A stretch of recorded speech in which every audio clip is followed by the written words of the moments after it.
being a creative, I wanted to have a fashion brand, but I wanted it to mean something. I didn't want it to just be about fashion.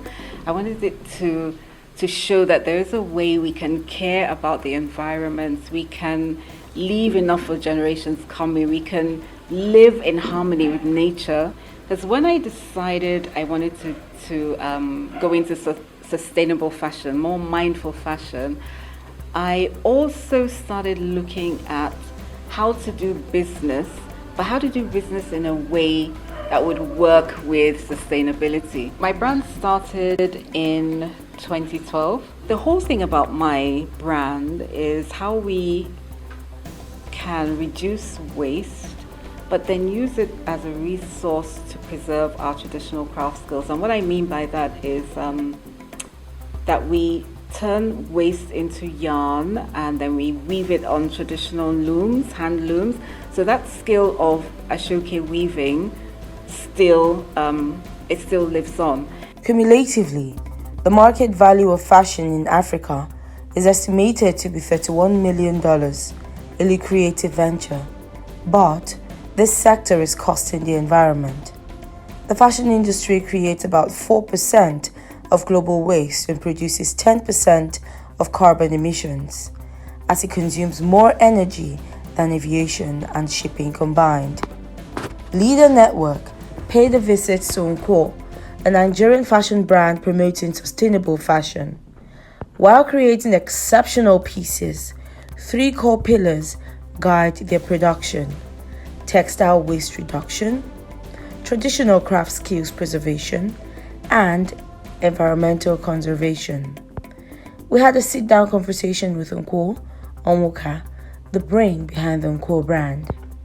When we were growing up, we weren't allowed to watch TV a lot, and so the outside was like our TV. So we used to play out, like catch frogs, just have ant farms. We just used to do all those kind of things.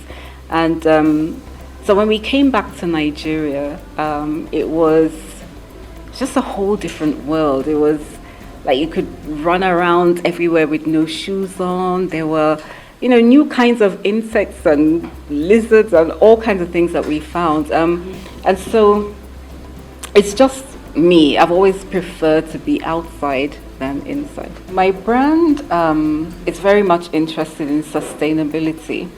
And it came about because while I was young, and I used to follow 3 conservationists who were David Attenborough, Diane Fossey, and Jane Goodall. And I'd followed the progress, and I'd watched their programs, and I could see how much the environment was degrading, and human beings were doing this. And so I felt that being a creative, I wanted to have a fashion brand, but I wanted it to mean something. I didn't want it to just be about fashion. I wanted it to show that there is a way we can care about the environment, we can leave enough for generations coming, we can live in harmony with nature. And so that's why I really honed on to sustainability, because I felt like if I could do it, I could show others that it's possible, and we'd have a lot more brands thinking, being mindful about the environment, as opposed to just making clothes. The NKWO brand is an internationally recognized and award-winning brand. And the winner is NKWO.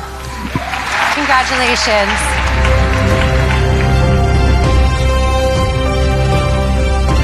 It's great that we can cross borders. Appearing on NASDAQ in Times Square, New York, as part of a conscious fashion campaign, Vogue magazine, CNN, to list a few. With the level of success experienced by the NKWO brand, it is proof that you can merge commerce, fashion, and sustainability and still preserve culture. According to NKWO, what is the point in creating more than we can use if it causes us to live less of a life? In her words, we are losing the art of creating with our hands, and many of our traditional handcrafts are at the risk of fading away, and the culture of the handmade is being eliminated in favor of cheap mass-produced products. The whole thing about my brand is how we can reduce waste, but then use it as a resource to preserve our traditional craft skills. And what I mean by that is that we turn waste into yarn and then we weave it on traditional looms, hand looms. So that skill of Ashoke weaving still lives on. A lot of these generational crafts are very time consuming, and the children of the artisans are not really interested in doing it because there is this influx of cheap products that come from China, and it just corrupts the value system that we have. And so instead of people valuing, like the growing the cotton, spinning the cotton, turning it into yarn, weaving it, it's all labor intensive, but I feel it's really beautiful, and we can't lose it. We need to keep all of these traditions alive. So I tend to look for to source everything I can locally. So we work with we buy our cotton, our processed cotton textiles. We get them from Funtua, which is in the north of Nigeria here. We also work with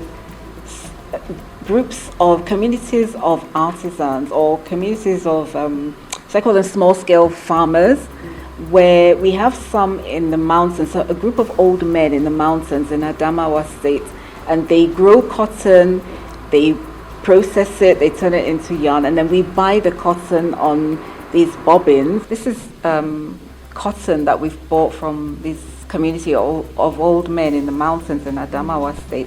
So they grow it and spin it, and then we buy it off them, and that way it keeps their handcraft going, because it's a very interesting process when you watch how they actually take the fluffy cotton and spin it into yarn. Like hand dyeing as well is an art. When you hand dye, not just hand dyeing, but dyeing with natural, using natural dyes, plant dyes, like they do in Kano, because you get the runoff, but when you use chemical dyes, the runoff is actually toxic, and it degrades, it gets into the water systems, and it's really bad for the environment.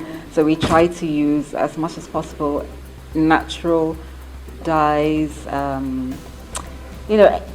conserving water. We reuse things, we use up waste so that we don't pollute where we can help it. The fashion industry creates about 4% of global waste, particularly due to the unending demand for more and more clothes at an even faster pace of production. Worrisome is that the increased demand in our fast-paced world has left us with almost no time to stop and think about the impact of our environment. All right, so everything I make, there's always a reason. Sometimes the reason isn't apparent to others, but it is to me. And so let's take this for example. So it's the lion head, and I just find that lions in Nigeria are endangered. They're not very many at all. And so for me, it's like telling the story of conservation through a bag. So you look at this and ask why the lion head, and then the conversation goes, well, because they're endangered, and we need to learn that there's enough space for all of us to live together. We can't kill everything and just take over the world. There's a reason why all these different species and animals are here.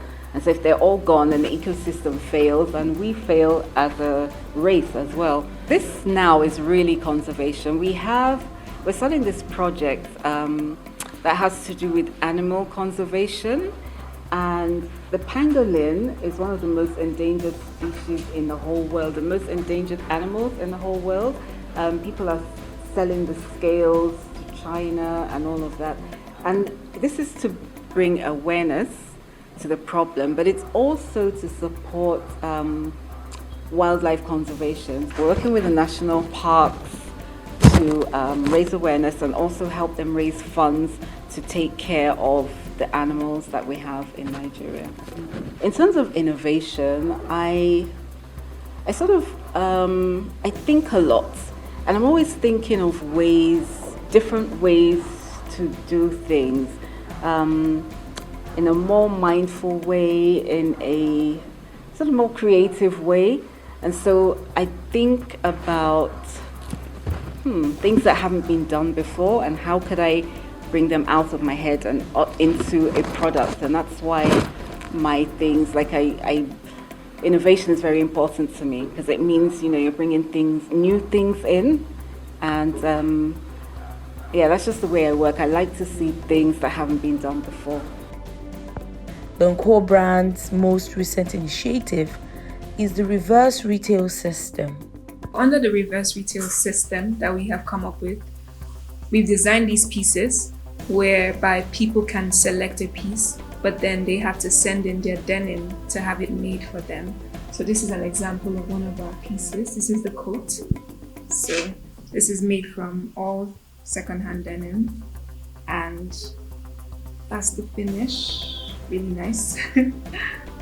So that's what the system is about, getting people to use what they have as opposed to wasting or trashing or buying new things that they would have rather used what they had to make. So the process is, you have old denim, you like one of the designs, we tell you how much denim is required to make that design, you send it in, and then we make it for you. So yes, so this is one of the designs, is a jean pants. So yeah, so you can send in your denim and have this made for you, and we send it back to you. To whom much is given, much is expected. The NKWO brand is also in the business of transforming lives through the NKWO Transform project. First time I went to the IDP camp was last year in March, and I'd been looking for women to train, people to train who could come and work with us. And so I went to the camp.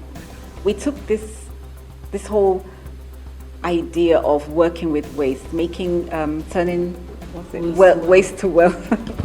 That was where it started from. And I thought by the time we trained the women, we'd get maybe 2 who would stay and we'd employ them.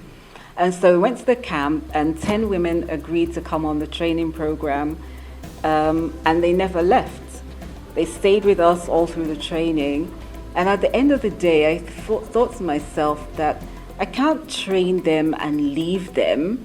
So what do I do? So I decided to get a space where they could all come out from the camp, come to work, and I employed all of them. And then it's also a thing of like the charities. There are a lot of charities in the camp, but what the charities tend to do is offer them hope and then just leave them hanging. And so they train them and they don't give them employment, they don't give them routes to market, nothing. So I thought, we need to do this differently. So I've employed them, and they're currently working in our transformation center, where we transform waste into all different kinds of products. And what started out as our waste to wealth scheme has now become NKWO Transform. So it's a social innovation initiative where we're transforming women's lives and transforming waste.